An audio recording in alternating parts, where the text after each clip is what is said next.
tenho uma tarefa árdua agora de desenvolver meu poder de síntese para tentar apresentar um pouquinho o que o Senado tem feito a respeito dessa temática aqui na casa.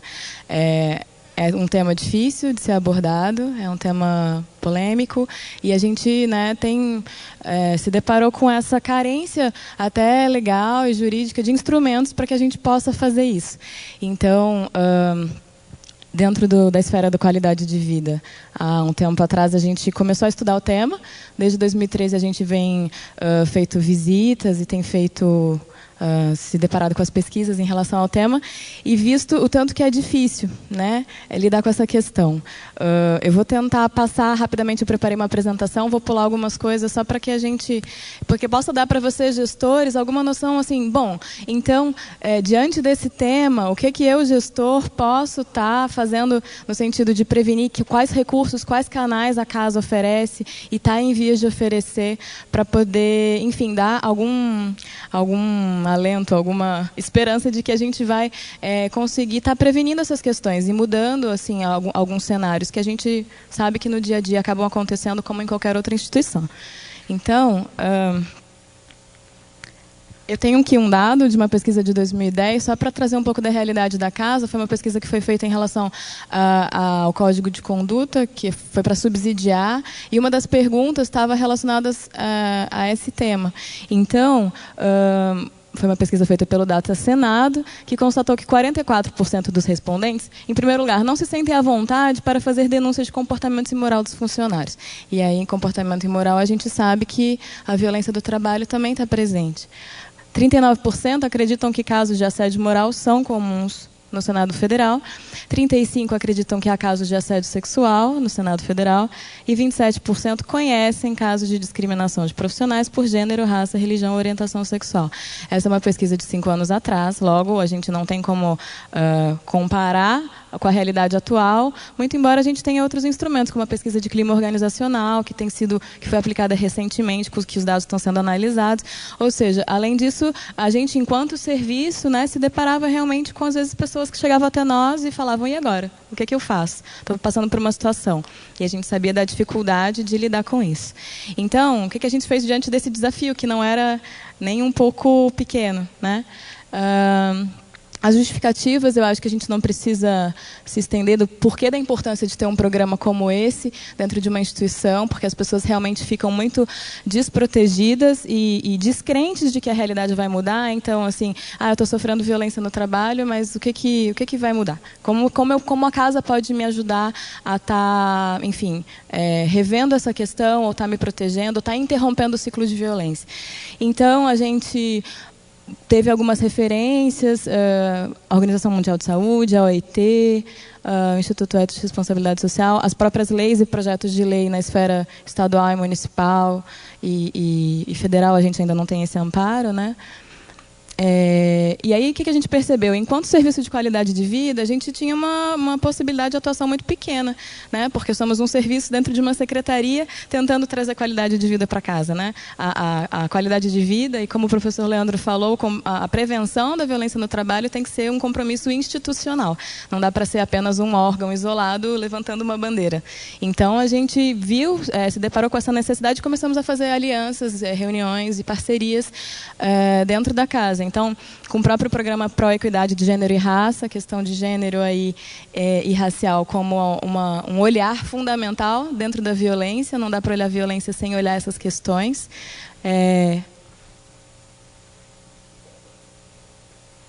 Obrigada. A gente também teve contato com a Secretaria de Polícia do Senado Federal, que dentro do seu dia a dia acaba se deparando com muitos casos, e aí a gente foi também entender como esses casos chegavam do outro lado, que era o lado da polícia. Também pelo núcleo de comissão processante, que lida com os PADs e as sindicâncias, então, que é um outro canal de recebimento, né? E aí consultamos a Advocacia do Senado, a Secretaria de Assistência Médica Social, que às vezes quando a pessoa já está muito vulnerabilizada, quando o professor Leandro, ela acaba entrando com muita licença médica, né? E acaba entrando num estado que, indiretamente, ela está com uma demanda em relação a uma situação de trabalho, mas que chega pela via da saúde. Então, a gente percebeu a importância de ter um trabalho unificado. E foi quando a gente começou esse processo em 2013, né, de contato, de parceria, e aí agora no começo do ano, em 2015, a gente conseguiu a constituição de um grupo de trabalho. Ok, antes disso, né, a gente fez vários contatos com outros órgãos, a Câmara Legislativa do DF, que é um órgão pioneiro, tem um núcleo de estudos e ações em violência no trabalho, acho que o professor Leandro, né, fez um trabalho com eles lá no início, né, 2008, por aí, e agora o Senado foi um órgão importante para a gente, também uma política no estado do Ceará, a presidente da República, que tem uma comissão de ética, enfim. A gente percebeu a necessidade de um trabalho em rede e foi quando a gente constituiu um grupo de trabalho no começo do ano. Aqui tem algumas definições, mas eu não vou me estender porque já foram faladas. Bom, acho que o PowerPoint não está ajudando muito, então eu vou falar. O que o grupo de trabalho se propôs a fazer? Bom, se a nossa realidade é essa, como a gente pode criar instrumentos para que a casa se comprometa com uma política efetiva de prevenção e que não seja uma palestra pontual. Claro que as palestras elas têm um impacto de mobilização importante, de conscientização, mas se isso não está acompanhado de algo efetivo e duradouro, as pessoas ficam descrentes da capacidade da instituição de realmente protegê-las. Então a gente veio até numa coisa meio ativista ali, resistindo, para tentar fazer com que a coisa crescesse. Eu acho que hoje o que está acontecendo da gente poder falar sobre esse tema dentro de um programa de formação gerencial que é formal da casa é já um passo muito grande. Então, acho que não vai...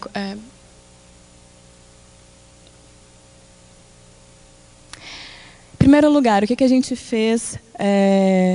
Esse grupo de trabalho se propôs então a redigir uma minuta de um ato que é um ato que está agora para ser apreciado, né, pela alta administração, e se aprovado ele vai instituir uma política de prevenção e combate à violência no trabalho no Senado Federal.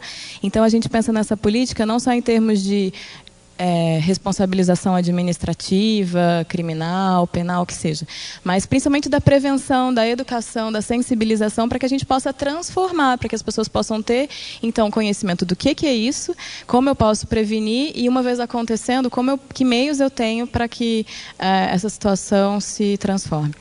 Então, a gente definiu algumas condutas, né, sobre o que seria a violência no trabalho, só para a gente ter um instrumento também legal, para que na hora que, de repente, surgir algum processo... Bom, aí o servidor, mas onde é que está dizendo? A Lei 8.112 só fala que eu tenho o dever de tratar com urbanidade as pessoas. O que é urbanidade? É muito escasso.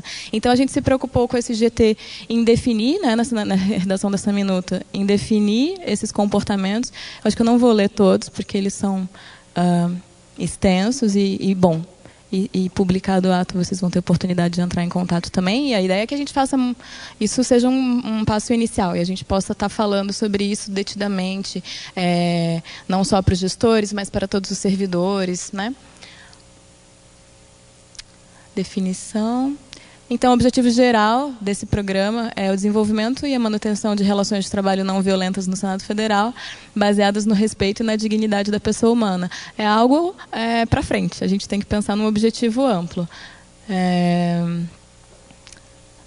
Ok. Então, quais são as propostas...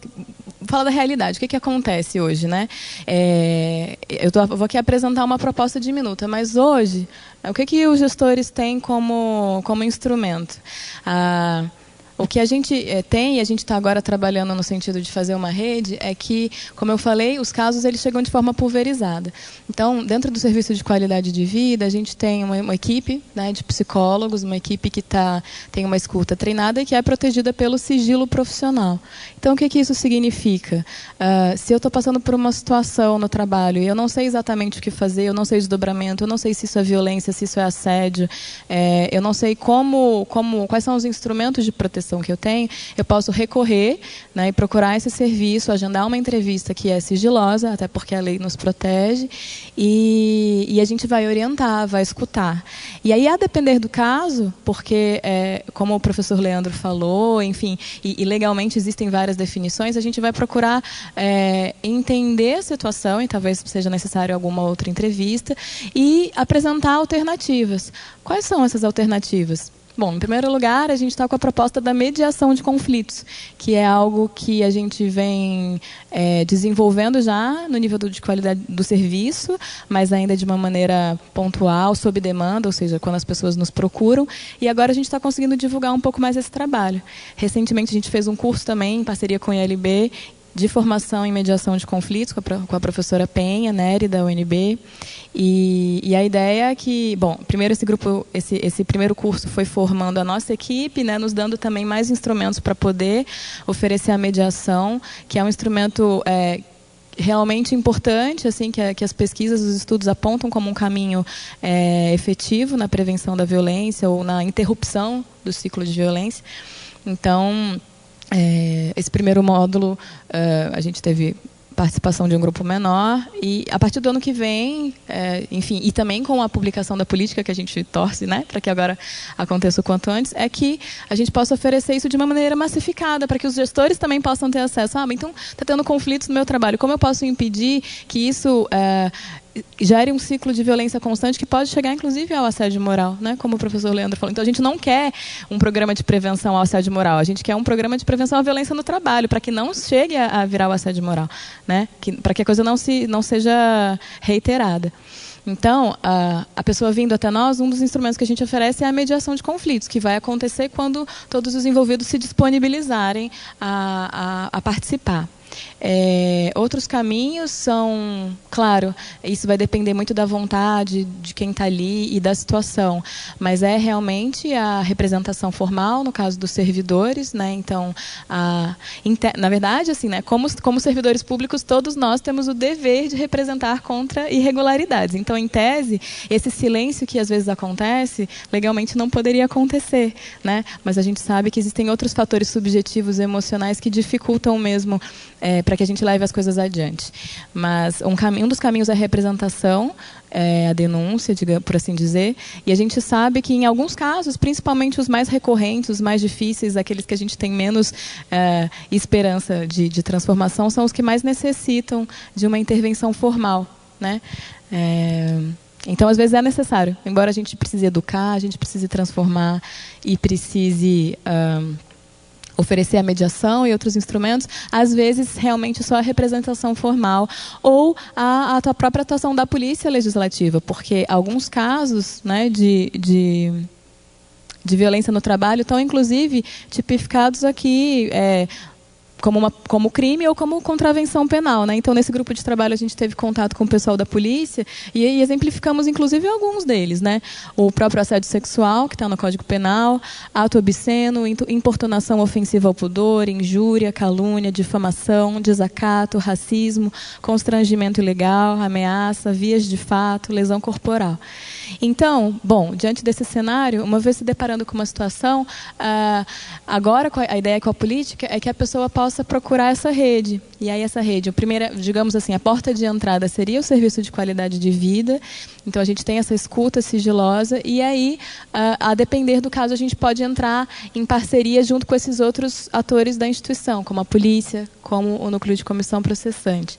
E a proposta é que a gente tenha... Bom, eu vou desistir do PowerPoint de vez.